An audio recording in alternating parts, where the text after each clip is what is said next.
Let's have some questions. Most of you may have done the quiz about what kind of eater you are. And the reason I want you to do that quiz is because when you understand what kind of eater you are, you have the power to change. So I know you're going to read out to me now some of these questions. Let's have some questions right now.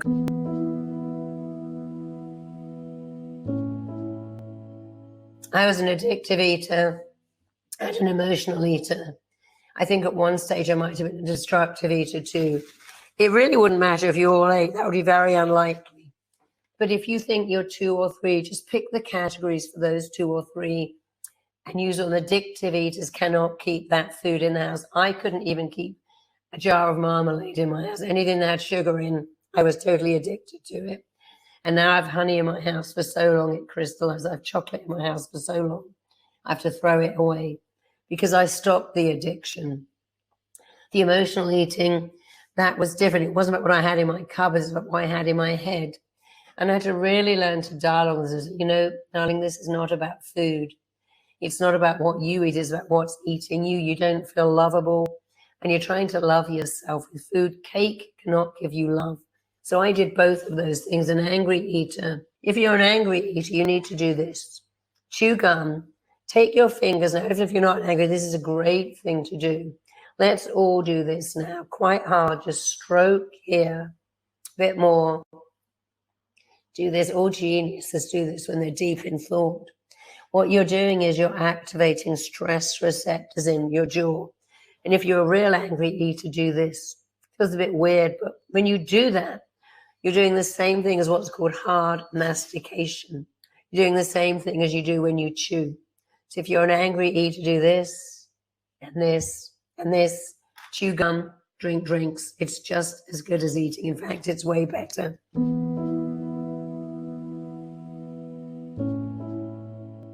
I would say all of them if you can, but if you find that too much, then just do one at a time. But it's quite easy to do 2 or 3 simultaneously.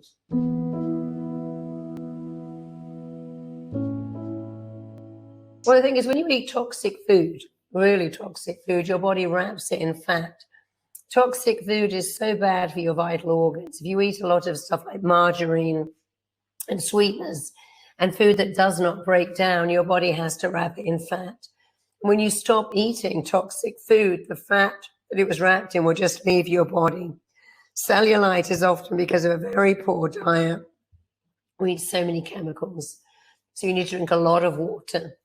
I was going to tell you earlier, but I didn't because I ran out of time. But one of the things that speeds up your resting metabolic rate is ice cold water, really icy cold.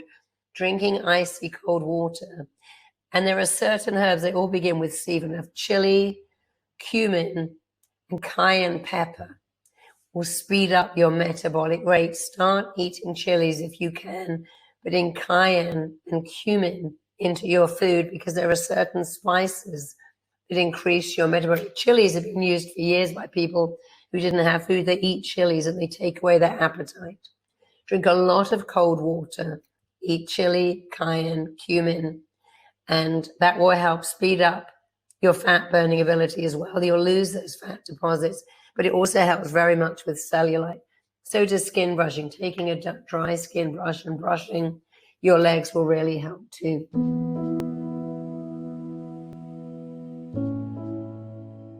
Well, there's lots of things that mess up your metabolism. The thing is, the body can reset itself. There's all kinds of things that affect your metabolic rate, that can affect your hormones, but the body is capable of resetting itself. Remember, you've probably heard about a placebo, how the mind can think you're taking a drug and can cause a reaction to that drug when it's just a thought.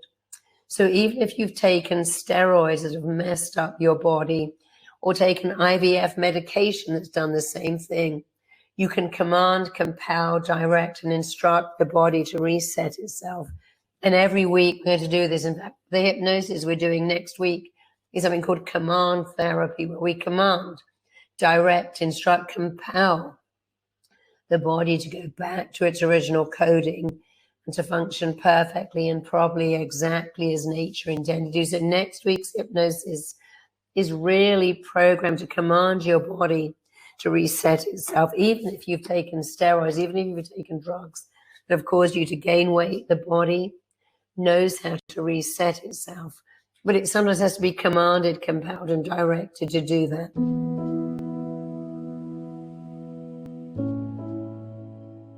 Well, everything becomes long-term. Remember what I said earlier, your thoughts dictate everything. When you change your thoughts, you change your feelings, you change your actions, you change your behaviors. Let's look at a vegan. A vegan never says, oh my God, I can never eat meat again. That's not fair. They go, right, I couldn't eat an animal. A vegetarian does the same thing. I'm not saying that's right or wrong, but if you look at vegans, they don't go, well, I was on the plane, you see, and all I had was beef and I had to eat it. I went to someone's house, they had pepperoni pizza, I had to eat. I was so hungry. The sausage roll was my only option. They have a thought that says, I don't eat animals ever, no matter what. And they think that thought. And because they think that thought, their feelings and action behaviors match up. Not all vegans are healthy. A lot of them eat chocolate and chips and all kinds of rubbish. But they think a thought, and the thought makes it real. So how you make this last forever is you think different thoughts. And one of the weeks we're going to be working on, which is one of my favorites, is rebranding the names of food, giving it different names so that you see it's not food. We're going to do rebranding for your benefit. Every week we're doing something new, something innovative, something amazing. I wanted to give you so much today, but today is really just setting you up for all the stuff that's coming, all the stuff that you don't understand about why we eat what we eat, how food companies program us to eat certain foods, how they understand how to brainwash you. But I'm going to show you how to fight back and brainwash yourself for your benefit. And that may sound an odd word, brainwashing, but it just means you're putting better pictures and images in your mind. And I can tell you from the age of 12 to the age of 30, I was obsessed with chocolate, couldn't keep it in the house, had a terrible relationship with food, took appetizer, did everything. I was an exercise teacher working out for 5 hours a day. I was still taking appetizer suppressants, laxatives, you name it. And that was the first, I was from 12 to 30. From 30 to where I am now, I'm completely normal about food. I eat whatever I want. I don't never eat chocolate, but I could have 2 pieces and stop. I can have a bit of cake. I can have a few fries. I weigh less now than I weighed then. I eat more than I ever ate then. I enjoy food. But because I just changed when I was an exercising, sort of working out every day, I had the worst relationship with food. I used to live on Diet Coke, diet yogurt, diet granola bars, complete rubbish, diet hot chocolate. And I fought to stay at a weight that was heavier than I am now. And now I stay at my weight effortlessly because I stopped changing what I did and I changed how I thought. I told my mind, burn that off. I told my mind, make me indifferent to that. And it did, because my mind is my best friend. It's got a job to do, but I'm also my mind's best friend because I tell it every day. Going out for an Indian meal, I'm going to have lovely fish and vegetables. I'm indifferent to bread. I'm indifferent to pasta. And it really, really works. And everything I'm doing is going to work for you. I had a client who lost 400 pounds, half his body weight.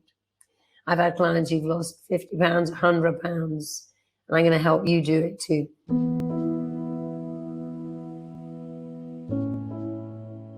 No, rye bread isn't as bad. You see, anything that's, here's the thing, if it's made in a plant, you want to avoid it like the plague. We refine petrol, we refine gasoline, refined bread, refined sugar. It's already dead. It's inert. If something is refined, it's made dead. That's why we refine gasoline or petrol. That's why we refine sugar. Black rye bread is actually fine. You don't want to have too much. You shouldn't have bread, stone ground bread, sourdough bread, and black rye bread. I go to Estonia every year. I'm going this year, and I just love the black bread. They have it. It's not just the bread, though. It's what you put on the bread. Bread is a carb. You never want to double carbs. So bread and beans, bread and jam, bread and honey. You need fat with your bread. Bread and avocado, bread with oil. If you put fat onto bread, you see, if you can have a carb or a fat. If you have a fat, your metabolic rates are going to burn off. If you have a carb, you're going to store it. Carbs are used for energy. All runners carb load because they need energy. Bodybuilders try to reduce carbs because they don't want any fat. They want their muscles to show. So you can eat carbs or fat. But if you eat carbs with carbs, like for instance, if you had that rye bread with an egg on top of it, or with some avocado or just some oil or even butter, you will slow down the sugars in the bread. But if you put sugar on the bread, and that isn't just jam or jelly or marmalade or honey, it's also beans. If you put a carb onto a carb, you're going to go into fat storing. And I'm going to teach you in one of our amazing modules how to make your body a fat burning machine, not just by how you think, but also by how you eat. So have that black rye bread, but it is a sugar. All bread converts to sugar. Bread, potatoes, carbs, pasta, they all convert to sugar. But if you put fat on the bread or protein like an egg on the bread, you will slow down the sugar. That's why if you want to eat some candy, never eat hard candies like boiled sweets or jellies because they're just sugar. At least if you eat chocolate, the fat will slow down the sugar. But I'm going to show you how to do this naturally and easily in our third module.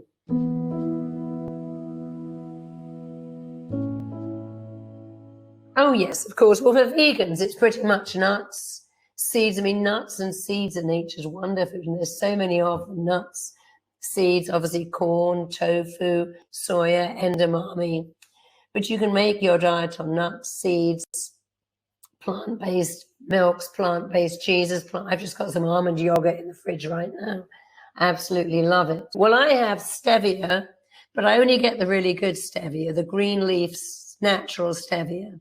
I use xylitol. I love xylitol because it's crunchy. So if you sprinkle it on berries, it feels like sugar. I also use monk fruit, which I love, and something else which I can't pronounce, erythritol. So I don't use honey anymore. I don't use maple syrup because the glucose in them is just too high. If I was going to have white sugar or honey, I'd have the honey. But there's no need to have honey or maple syrup or any of those things when you can have xylitol or stevia. I hate all sweeteners like Equal and Splendor. They're just poisonous. But stevia is good. Xylitol actually remineralizes your teeth after a lifetime of sugar.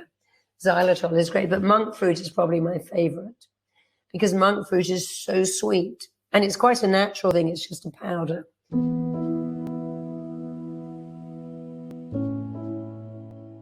Absolutely. You know, I probably said these sickening, disgusting, I didn't even have a menopause. I never had a single menopause symptom. I know you probably hate me now because I told my mind, take me through that in a week. I don't want any of that. After my menopause, whatever that was, I didn't have one. I didn't gain a pound, didn't lose my sex drive, my skin didn't get dry. I felt exactly the same. And that was a good thing. And I actually had to have hysterectomy. So you'd think I'd have gone into the menopause overnight, but I never had one. I felt amazing. But that was because I talked to my mind all the time. I said, I don't need a womb, so we can let go of that. And I'm not having any symptoms whatsoever. You see, when you believe that, oh, I get the menopause, I'm going to get fat. After I have a baby, I'm going to get fat. When I get to 50, I'm going to get fat. When I eat, I'm going to get fat. Be very careful of your words. Your words create your reality. And then you become your reality. But when you change your words, how many people do I know have gone through the menopause that aren't fat?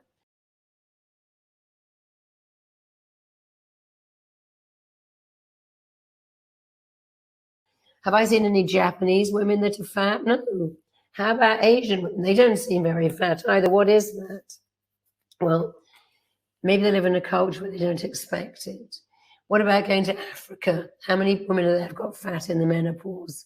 I think the Western world does such a disservice to women. I know we've got men on this call too, but you have wives. We tell people the most horrific stuff. Oh, you're going to get fat, you're going to blow up like a balloon, and there's nothing you can do about it. It's not true.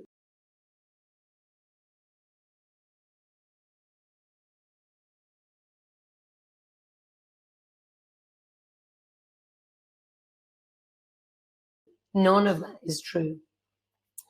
But guess what? You can make your truth. You can choose your truth and make it real. I am not doing that. I'm not going to have that. That's not going to work for me. I'm not having that. And when you say I don't, the mind loves it. It doesn't like the word I can't eat sugar. I mustn't. Love it. I don't.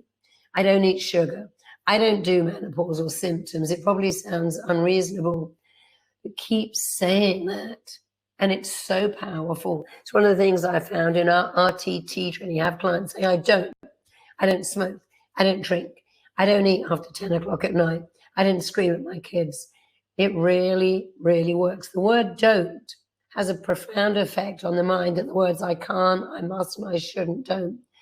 We don't know why that is, but science has proved that to be a fact.